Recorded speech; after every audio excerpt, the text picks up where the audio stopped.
मु लोरी आपण मानक स्वागत करुची आज मुख्य समाचार को।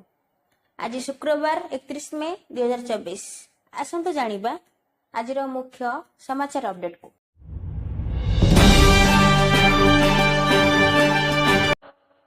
मास शेष कमिला सुनार दर जानतु आपण सहर रे केते तेबे गहना किनिबा पूर्व नजर पकांतु केउ सहर रे केते रहिछि सुना दर। तेबे जदि आपण आज सुना किनिबा चाहुचंती बा योजना करिसेंती तेबे प्रथमे जानि नियंतु आज सुना दर।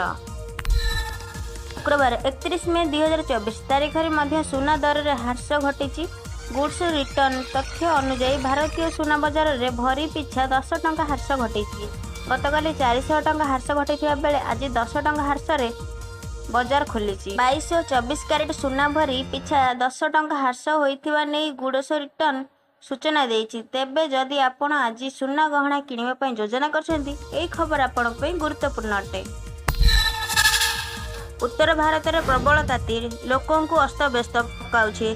जातीय राजधानी दिल्ली एवं एहार आखपाख अंचल तापमात्रा दिनकु दिन रेकर्ड भांगिबारे लागिछि, जेउथिपई समस्त चिंतित अछंती। अन्य पक्षर प्रबल वर्षा हेउथिबा बेले केरल देई मौसम भारत रे प्रवण करिछि। एहा एक आरामदायक विषय। केरल छुईला मौसुमी एही दिन ओडिशा छुईब। मौसुमी की नहीं आसिला बड़ अपडेट। आगामी 5 दिन प्रबल वर्षा। आईएमडी अनुसार जून 27 सुधा मौसुमी जातीय राजधानी दिल्ली रे प्रवेश करिपारे, जोंठार प्रबल वर्षा होई पारे। जून 18 ओडिया मध्य मौसुमी वाराणसी किंबा गोरखपुर देई उत्तर प्रदेश रे प्रवेश करिब। जून 25 सुधा मौसुमी लखनऊ रे। Subscribe now and press the bell icon. Never miss an update.